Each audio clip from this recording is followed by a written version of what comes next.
आज के जमाने में युद्ध किसी देश की भूमि पर कब्जा करने के लिए नहीं, बल्कि उस देश की व्यापार और अर्थव्यवस्था पर कब्जा या उसे खत्म करने के लिए होते हैं। और वही चीन ने किया और कांग्रेस ने उसे ऐसा करने दिया। चीन सालों तक अपनी खतरनाक रणनीति के तहत भारत को चारों तरफ से घेरने की तैयारी में लगा रहा और ऐसा करने में वो कामयाब हो पाया क्योंकि कांग्रेस से उसे फ्री हैंड मिला।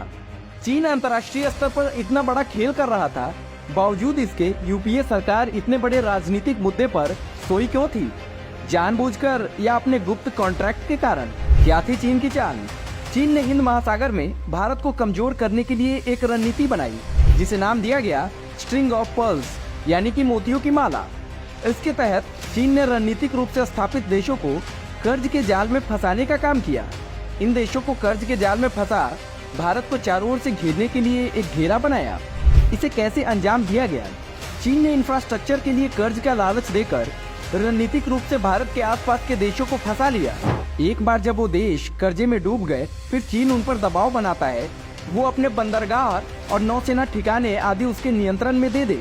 इसी रणनीति के तहत चीन ने चटगांव पोर्ट बांग्लादेश, कराची और ग्वादर पोर्ट पाकिस्तान, कोलंबो हम्बनटोटा पोर्ट श्रीलंका पर अपना अधिकार जमा लिया। चीन ने अफ्रीका में भी पैठ बना ली और केन्या में बंदरगाहों पर नियंत्रण हासिल कर लिया।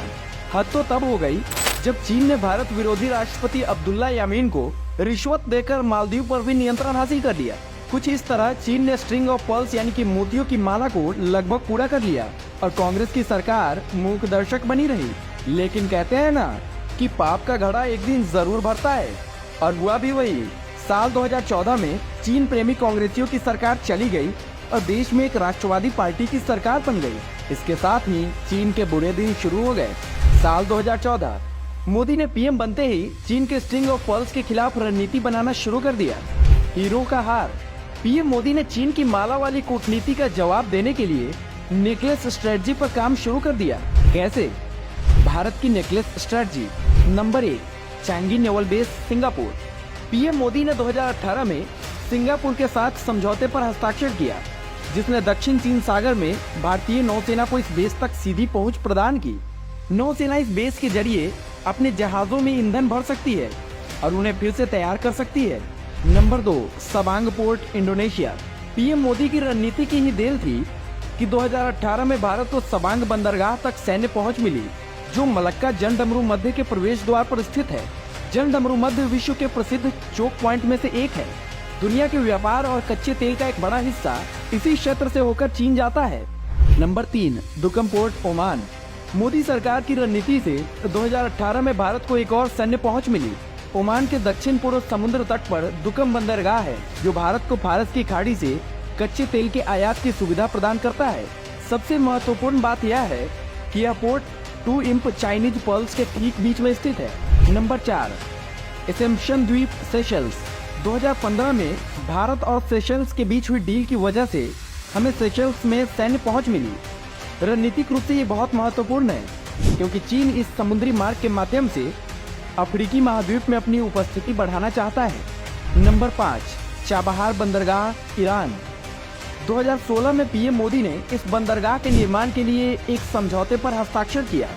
यह बंदरगाह पाकिस्तान को दरकिनार करते हुए अफगानिस्तान तक पहुंच प्रदान करता है और मध्य एशिया के लिए एक बहुत छोटा व्यापार मार्ग है जो पहले से ही चल रहा है और पाकिस्तान और चीन के ग्वादर पोर्ट के ठीक सामने है। बस इतना ही? बिल्कुल नहीं। भारत का रणनीतिक सहयोग। रणनीतिक रूप से स्थापित नौसैनिक ठिकानों तक सीधी पहुंच प्राप्त करने के अलावा भारत नए नौसैनिक अड्डों का भी विकास कर रहा है और अन्य देशों के साथ संबंधों को बढ़ा रहा है ताकि चीन को डायमंड नेकलेस की माला पहनाई जा सके। मंगोलिया। मोदी जी मंगोलिया जाने वाले पहले भारतीय पीएम हैं। दोनों देश क्रेडिट लाइन का उपयोग करके द्विपक्षीय एयर कॉरिडोर विकसित करने के लिए सहमत हुए हैं। जापान।